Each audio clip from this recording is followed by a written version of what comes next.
Okay, on our second go around of a hand, this is our fifth hand in play. South is once again the dealer with a 6, 4, 3, 0. Now that's a shapely hand. Ace, King, 9, 8, 7, 6 times. King, 9, 3 times in hearts. Ace and 9, fourth in clubs. All primary honors. 7, 8, 9, 10, 14, 2 distributions, 16. Opening 1 spade.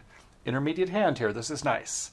Over in the west hand, it's a 4, 4, 3, 2, 4, 4 in the pointed suits, King 3 times in clubs, Jack 4th in righty spade suit. I'm a pass. To the north hand, Quacker Special, all queens and jacks. Queen 10 3 times. We like that we've got 2 honors in partner spade suit. Heart Doubleton, Jack 3 times, mystery if that's worth anything, in clubs. And Queen Jack 5 times in diamonds.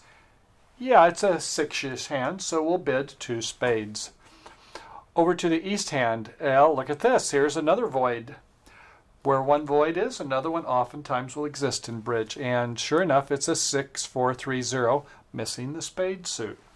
Hearts, Ace, Queen, Jack 10, 6 times. Queen 3 times in clubs. Ace, King, lovely, 4 times in diamonds.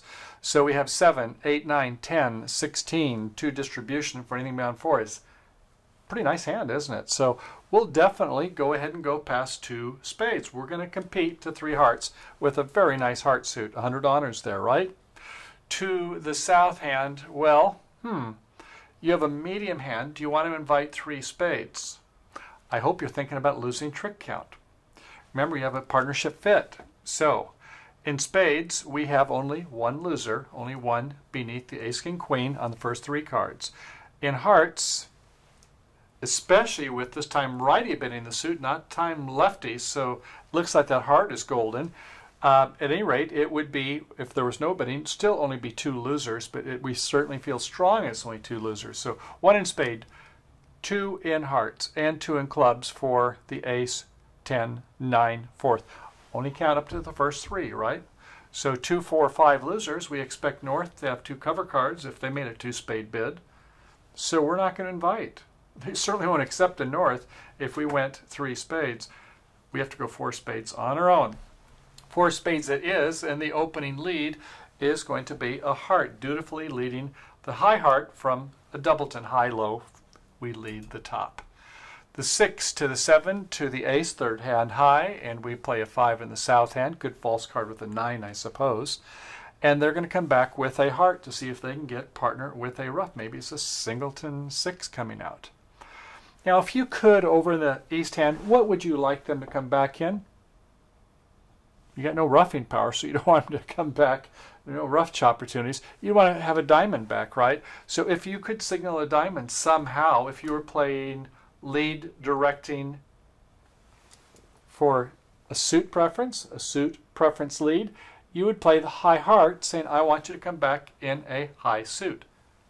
Of the unbid suits, not trump obviously, not spades, you'd want the diamond, that high ranking suit, high ranking card. We would play the 10 if we wanted a lower ranking suit, if we wanted the club suit.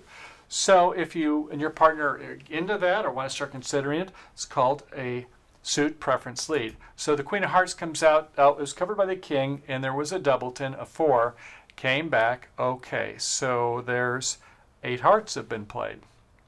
So you're in south, and you, I suppose, got not much to do in diamonds. You've got this 2 honors with a 10 and a 9 there in clubs. That might work something if they're split king-queen, hopefully 75. Technically 76% of the time. So we'll go ahead and play a heart and ruff it. Good on you there. We got 1 trick there by that north hand that was a questionable 6, and we just got a trick. Okay, we now go play a club back to the 10, not a jack to low, but a low to the 10. They win with the king. Okay, they come back with a club to the queen. Okay, there's another set of clubs that have been played. So at this time, the ace goes out. We're going to try another variation of this in a moment, and it's showing out. So we had 6 and 3 is 9, and it was 4 and 0. Only happens 10% of the time. Bad break. Well, we'll think about that. We'll come back to that at another try. So, okay, we play another spade up to the queen. We play a diamond ruff in, play our king of spades, give them that jack of spades. They were jack fourth behind us. And we go ahead and ruff. And we get the 10th trick because fortunately they were 3-3 in clubs. Okay, so the lesson learned there was that yes, we can go ahead and go right to 4 spades when our partner's gone 2 spades. The reason being is because we only have 5 losers. With the 6th loser, then we'd wonder if we have enough, if partner has extras. But with a 5 loser, partner should have 2 cover cards. And did they? No, I don't see 2 cover cards. Yes, I do. When you have queen third, that's a cover card.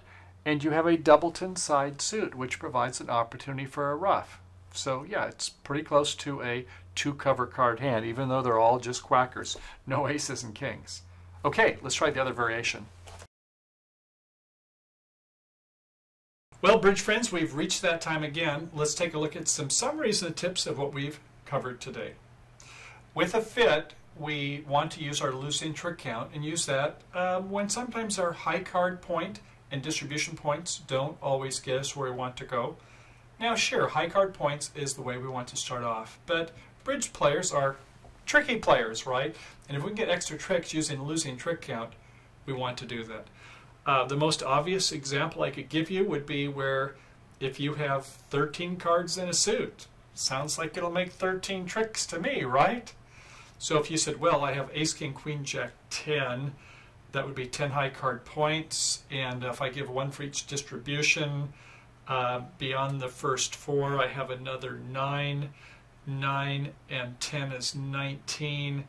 19 points. No, you can't think that way when you have long suits. So when you have shapely hands, losing trick count can get you some extra tricks. Okay? And responder uses the complement cover cards. Now often we take a look, speaking of covers, another type of a cover situation is when a player has led an honor and we have an honor on top of it. We oftentimes want to cover that honor with an honor of ourselves. If not, they may get an extra trick. There are about 3 or 4 exceptions. We've discussed it earlier in some of our BridgeHands pulling you lessons, and we can go over it again at a later time. But we saw that today for better or worse, didn't we? Okay, and entries are always the key to promoting a suit. We have distribution. We'd like to promote a hand, either the responder hand or more often the opener's hand where there's more points.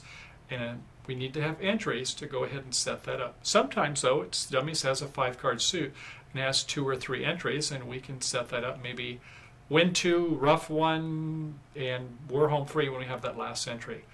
But remember, when you have a short suit with high honors, we oftentimes have to play those high honors on the short side before we get over to the other side. If we were to play ace, king, and then we had queen in the other side, we played the 3rd one to the queen, but we can't get back to the side. Well, you know how that goes. Now, ruffs and sluffs. Well, sometimes when the declare and the dummy are out of a suit and you lead that suit, you give them a ruff and a sluff, you've given away a trick. It's sort of like a cross ruff situation, right? We all love cross ruffs. As defenders or declares, they're great for us, but be careful not to give the opponents, especially the declare, a ruff and a sluff. Yes, it means having to count the suits out a little bit more sometimes, know by the bidding, but just something to be on the lookout for. And speaking of which, avoid that dangerous opponent, right? Yes. So if you've got, say, king 3rd on a suit and you can do your business elsewhere, but if you've got king 3rd and the righty gets in front of you and you don't have anything in the dummy and they come through you as declare with the ace queen to your left, you're going to be losing 2, maybe 3 tricks. So sometimes we want to do things to keep that dangerous opponent or potentially dangerous opponent off of the lead. Yes, sometimes we have to do it. We have to hope that the ace is over there and we have the king, and we have to play to that. There's nothing we can do. But always be on the lookout and see if there's something else you can do. Speaking of be on the lookout for, yes, when the opponents are not 3-2 trump split. How cruel when they're 4-1. But it happens 1 in 4, 28% of the time. So it can happen. And even when you have a 9-card fit, they could be 4-0. So we need to be on the lookout for that scenario also. 40% of the time, it's going to split evenly. 50% of the time, it's 3-1. 10% of the time, yeah, fortunately it's not too much. This can be 4-0. And lastly, listen and watch the opponent's bidding, right? Be careful when they have made a bid that's interfered with you, especially at the 2 level where they're promising 12, 13 points or more. Be on the lookout for who has aces and kings. Probably that person who's made the bid. If they made a takeout double, they probably got most of it if the other partner didn't come in the auction, okay? And if they hesitate or things, we can't use those inferences on behalf of our partner, but we can on the opponent. So if they have gestures, mannerisms, hesitations, and the like, fine. Okay, well, we're at that time, friends, so thank you for coming here today, and I hope you enjoyed your lesson. There are a lot of twists, turns, tips, tricks, and traps in this lesson on Major Seed Races. Now, more to follow as we continue to refine our skills and focus on declare and defender play. Thank you for your support here at the BridgeHands virtual community. We're always happy to have you here at BridgeHands. So as always, happy trails to you, bridge trails that is, until we meet again. Bye for now.